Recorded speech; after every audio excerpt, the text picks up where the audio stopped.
Hi, welcome to the channel. Olympic National Park is a vast wilderness in the extreme northwest corner of the state of Washington. It's a large park. As a matter of fact, you could treat it as 3 parks in one if you would. Let's say that you're leaving the main visitor center.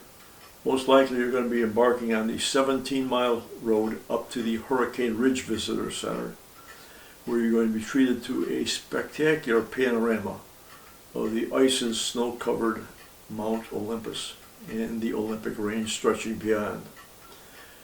You can easily contrast these vistas with the tightness of the whole rainforest, where ferns and mosses carpet the floor, and gigantic, cathedral-looking timbers just stretch all the way up to the sky in this temporal rainforest, one of the few temporal rainforests in the United States. These trees are catching the moisture blowing in off the Pacific as it crosses over the rocky beaches, where you can find artists and photographers, hikers, just enjoying the beauty of this spectacular park. It could take you 3 days to hit all the features of the park. So in this program, we're just going to do a 30-minute overview of the park and highlight a few of the day hikes located within the park. Time's a wasting, so let's get to it.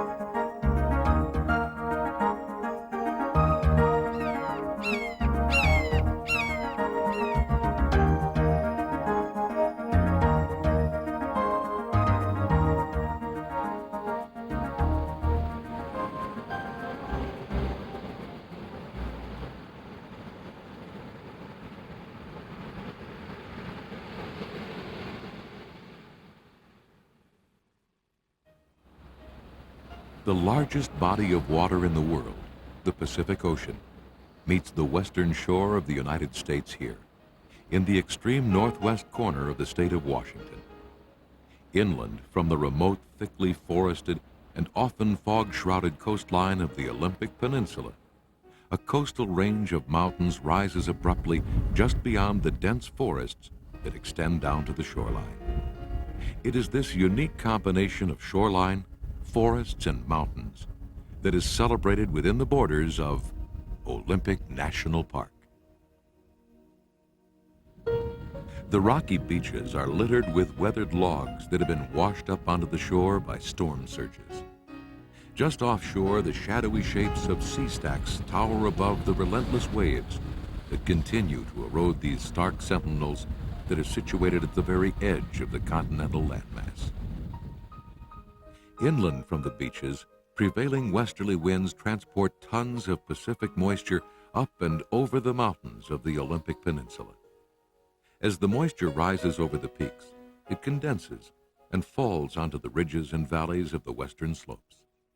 The valleys contain magnificent forests, nurtured by more than 100 inches of rain per year. Crystal clear streams continue to shape these sheltered valleys as the waters tumble down stony stream beds on the way back to the ocean. Ranges of jagged mountain peaks rise above the forested valleys to form the crown of the peninsula. The jewel of this crown is Mount Olympus, a rugged mountain blanketed by snowfields and glaciers that rises nearly 8,000 feet above sea level. Olympic National Park is a single magnificent preserve containing 3 totally different wilderness experiences. Come explore the rock-strewn shoreline, the towering forests, the alpine splendor of this remote peninsula. Most visitors to Olympic National Park start their visit at the Visitor Center, located just outside the town of Port Angeles. This stop for maps, literature, and weather information is usually followed by a drive up to Hurricane Ridge for a panoramic view of the Olympic Peninsula. However, The quality of the view is determined by the ever-changing weather on this remote peninsula. Pacific moisture in the form of a dense fog may nearly obscure the road on one section of the drive. Then, a few miles up the road toward Hurricane Ridge, the fog is blown away, revealing an ethereal view down into a cloud bank in the valley below. On the way up to Hurricane Ridge, stop at the pullout for the Switchback Trail located 9 miles from the entrance station. This trail features an 800-foot climb from the roadway through a dense forest and across a beautiful meadow of wildflowers. A small trickle of water coming down the mountainside marks the start of the trail. As a matter of fact, for the first few steps, the small trickle of water is the trail. Cedars, hemlocks, and an occasional Douglas fir tree border the narrow path as it begins to ascend through a series of switchbacks to the top of the ridge. As the trail leaves the deep recesses of the evergreen forest, the first hint of wildflowers that cover the meadow above begin to appear alongside the path. Soon the meadow bordering the trail is full of colorful blossoms as each plant species struggles to make the most of the extremely short growing season that exists in this subalpine environment. Stopping to observe the beauty of the wildflowers is also a great way to take the time to catch your breath. This still is an extremely steep trail that never really levels out. As the trail rises, the beauty of the flowers is accentuated as a low-lying cloud blowing across the hillside subdues the daylight and softens the scene. A solitary hiker continues his way up the trail that is now just a narrow footpath through a maze of blossoms. The hiker disappears into the fog as the trail continues on up to the top of the ridge. Finally, the trail reaches this short hike's destination, the junction with the Klahani Ridge Trail. From the junction, the right branch leads on up to Lake Angeles, while the left branch heads westward along Klahani Ridge toward the Hurricane Ridge Visitor Center. On the return trip to the parking lot, a black-tailed deer feeds on the abundant grasses found all along the steep slope. The Hurricane Ridge Visitor Center is located just 3 miles up the road from the Switchback Trail. Visitors can look across the deep valley drained by the Elwha River to the multiple peaks of Mount Olympus. The Hurricane Ridge Visitor Center is located at the western end of Big Meadow. The elevation here is more than 5,000 feet above sea level. A complex of short loop trails through this subalpine meadow begins just across the parking lot from the visitor center. The half-mile Big Meadow Trail is a paved, self-guiding loop trail that follows the crest of the bowl-shaped valley, known as a cirque that overlooks the town of Port Angeles. Midsummer blossoms border the trail as it slowly follows the north rim of Hurricane Ridge. Continue to follow the Big Meadow Trail as it turns back toward the east end of the parking lot. Near the parking lot, the High Ridge Loop Trail heads up toward the top of the hill that rises just to your left. This short half-mile loop starts out along a paved path that heads sharply upwards toward Alpine Hill. Soon the paved portion of the trail ends, and the grade steepens as it follows the crest of the narrow ridge leading to the top of the hill. From the top of Alpine Hill, hikers can look back over the parking lot and the visitor center to the distant peaks of Mount Olympus. Just beyond the top of the hill, a trail sign marks the spot where the trail branches in 3 directions. Straight ahead, the narrow path follows the ridge for a few hundred yards to Sunrise Point. From Sunrise Point, hikers can look off to the northeast to the black lava peak of Mount Angeles and northward to the town of Port Angeles. The town is located on the shores of the Straits of Juan de Fuca, which forms the northern border of this Olympic peninsula. The left branch is the continuation of the loop trail leading back toward the visitor center. Just a reminder, the sights you came to see aren't always in front of you. As the path heads back toward the start of the trail, the snow-capped peaks of the Olympic Mountains provide a majestic backdrop for the return trip. The next trail profile begins back at the 3-way junction at the top of Alpine Hill. This one-way hike of just over 3 miles will follow the Klahani Ridge Trail for 2.5 miles to the junction with the Switchback Trail. Then follow the Switchback Trail for 0.6 of a mile on its sharp 800-foot descent to Hurricane Ridge Road. The first portion of the trail is basically a narrow, level traverse across the southerly-facing slope of Klahani Ridge. Down below, the Hurricane Ridge Road parallels the trail. Beyond the roadway, the valleys and cloud-covered peaks of the interior of the park spread out to the distant horizon. This hike will end at a point 3 miles down the road from the Hurricane Ridge Visitor Center. Hikers can be picked up at the parking lot for the Switchback Trail or return 3.5 miles via the same trail back to the Visitor Center. Weather in Olympic National Park can be unpredictable. The day may start out in bright sunshine up on the ridgetop, only to be quickly overtaken by clouds of Pacific moisture blowing in across the mountains. The abundant moisture nourishes wildflowers, such as this small flower bed bordering the path as the trail heads through a small grove of fir trees. The variety of blossoms a hiker may encounter during the short growing season is ever-changing. Bright clumps of magenta paintbrush, asters, and phlox intermingle with broad patches of graceful lupins. There is little total elevation change on this portion of the trail, but there are short, steep up and down hill sections, such as this one leading toward a lava rock wall in the distance. About 2 miles after leaving the trailhead back at Alpine Hill, the trail heads off the ridgeline and begins to work its way along the rocky slope of Mount Angeles. This section of the trail winds its way through a forest of subalpine firs and hemlocks. 2.5 miles from the trailhead, this trail sign marks the junction with the Switchback Trail. From here, it's just a short, steep half-mile trek down to the roadway through the flower-filled meadow on the Switchback Trail, which was covered earlier. Today's sunshine provides a total contrast to the fog that shrouded the trail when it was traversed previously. The trail to Lake Angeles is a strenuous 7-mile round-trip hike that climbs more than 2,400 feet to a beautiful lake in a valley that was carved by glaciers millions of years ago.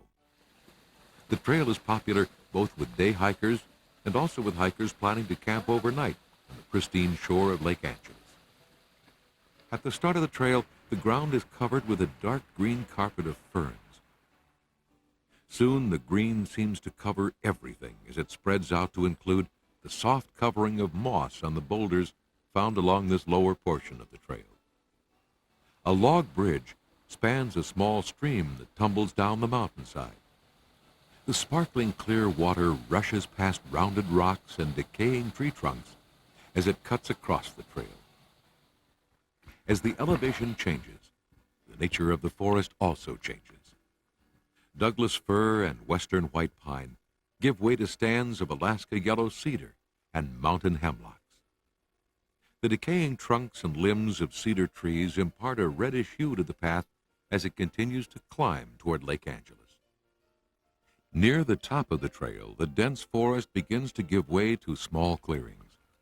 As the level of light reaching the forest floor increases, simple plants such as this fan-shaped algae are replaced by flowering plants like these tiger lilies and the delicate blossom of the Sitka columbine.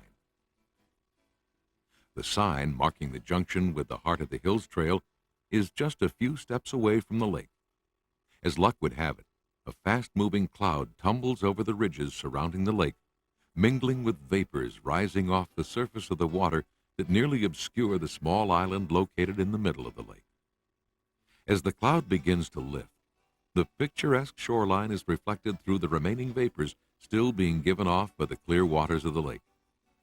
Finally, the cloud is lifted high enough to reveal the height of the lava rock ridges that surround this beautiful lake located on the flank of Mount Angeles, high above the trailhead. The trail to Marymere Falls is a pleasant walk through a forest of virgin timber located near the south shore of Lake Crescent, just 20 miles west of Port Angeles. This 2-mile round-trip hike with an elevation change of 400 feet begins down a gravel path that is suitable for wheelchair travel as far as the Barnes Creek overlook. This broad, flat trail winds through an old-growth forest of red cedar, western hemlock, and Douglas firs. Thick carpets of mosses and ferns cover the forest floor in the shade of these massive trees. Hikers are dwarfed by the massive trunks of these giant evergreens. Many of the largest specimens of these trees are hundreds of years old. 3/4 of a mile from the trailhead, the wheelchair-accessible portion of the trail ends as the trail crosses Barnes Creek by way of a bridge fashioned out of a 100-foot-long log. Nearby, a second bridge crosses the small creek that carries the water coming down from Marimere Falls. Once beyond the two bridges, the level portion of the trail is replaced with a long set of stairs constructed of a series of short timbers placed across the trail. At the top of the first stair section, the trail splits. The branch to the left leads off to an observation platform at the bottom of the falls. This is a great option for hikers not wanting to climb any more than necessary. Meanwhile, the right branch heads up a continuation of the path, climbing another set of stairs that takes hikers to an observation platform located on the side of a small canyon opposite the top of the falls. Benches at the side of the trail provide an opportunity to rest while taking in the beauty of this narrow waterfall that plunges nearly 100 feet through a fern and moss-covered grotto to a small pool at the base of the falls. A long, narrow set of stairs curves around the side of the canyon and takes hikers from the upper observation point to the railing at the bottom of the falls. From here, it is simply a matter of completing the short loop portion of the trail and returning to the trailhead. From the Storm King Ranger Station, drive west on U.S. Highway 101 for 16 miles to the road leading into Solduck Valley. At the end of the Solduck Valley Road, a 2-mile round trip on a level path through a mature forest leads to a spectacular waterfall on the Solduck River. The Solduck River Valley is located on the eastern slope of the coastal mountains, just 10 miles from the temperate rainforest of the Hoh River Valley. Since this area receives approximately 20 inches of rain per year, less than a true rainforest, this valley is technically not classified as a rainforest. However, the vegetation of this valley closely resembles that of the Hoh rainforest. There is no total elevation change between the trailhead and the falls, but the trail does follow the gentle rises and falls of the valley bottom. Midway up the trail, a bridge crosses a small creek cascading through a field of moss-covered boulders. The sound of the rushing water breaks the otherwise total stillness of the deep forest. Just before reaching the falls, the trail passes the Canyon Creek Shelter, a welcome sight for hikers in this sometimes extremely wet environment. Beyond the shelter, the trail passes above the surging waters in the narrow gorge eroded by the Solduck River. A short bridge crosses the river just below the actual falls. From the bridge, hikers get an excellent view of the Solduck River, making a 90-degree turn as it thunders to the bottom of the river gorge.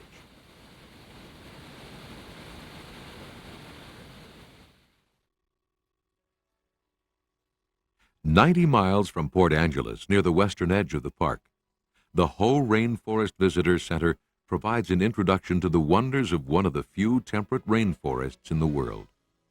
This lush valley flourishes on the combination of more than 140 inches of rain each year, falling on a landscape that thrives on the moderating temperature effects of a tall mountain range to the east, which blocks continental storms, and the temperate breezes of the Pacific Ocean lying just to the west of the valley.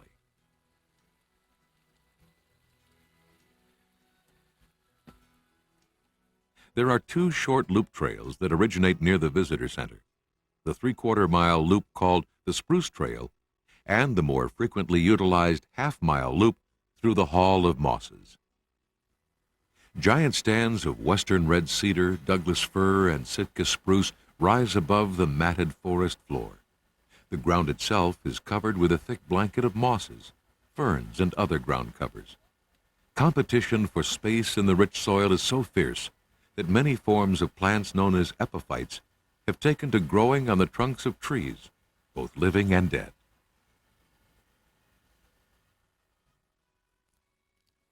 The Hall of Mosses Trail passes through a stand of big-leaf maple trees with trunks nearly 100 feet tall and massive branches reaching out across the trail that seem to form a sylvan cathedral.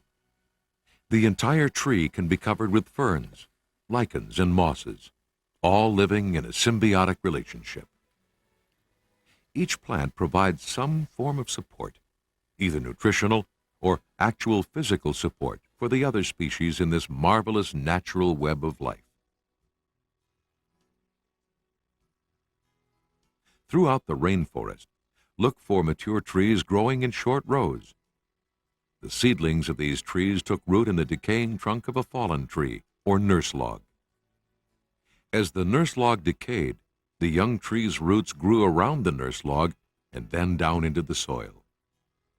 As the nurse log continues to decay, the next generation of trees remains in these short, straight lines known as colonnades.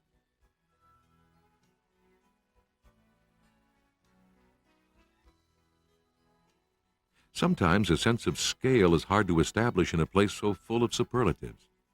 Here, the trail passes along the length of the trunk of a fallen spruce tree that parallels the path for nearly 200 feet. The massive size of this fallen giant dwarfs the members of this family as they return to the trailhead. One final hike leads from the parking lot at Rialto Beach to an eroded headland at the north end of the beach known as the Hole in the Rock. The hike covers a round-trip distance of 3 miles. The great thing about a beach hike is you don't have to really do anything. Just chasing seagulls is a perfectly reasonable activity. Or try to test your balance on a small log while crossing the small stream called Ellen Creek. The stream cuts a shallow channel across the beach on its way to join the waters of the vast Pacific. Farther down the beach, a pair of sea stacks tower above hikers as they pause along the beach.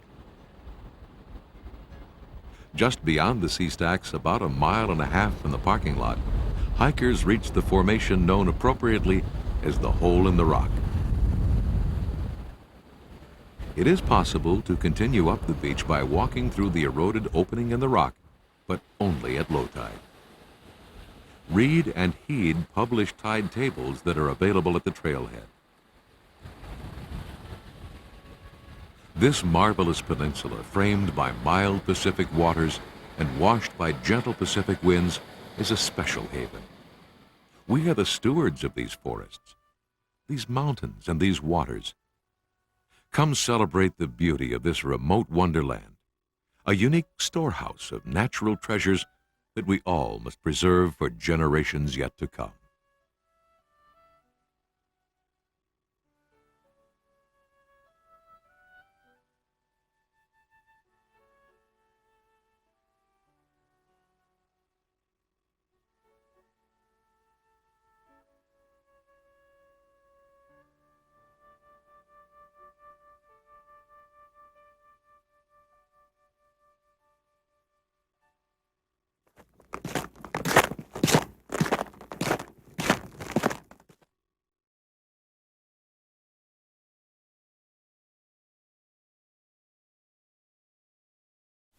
If you enjoyed this program, hit the like button and subscribe so you don't miss the rest of the series.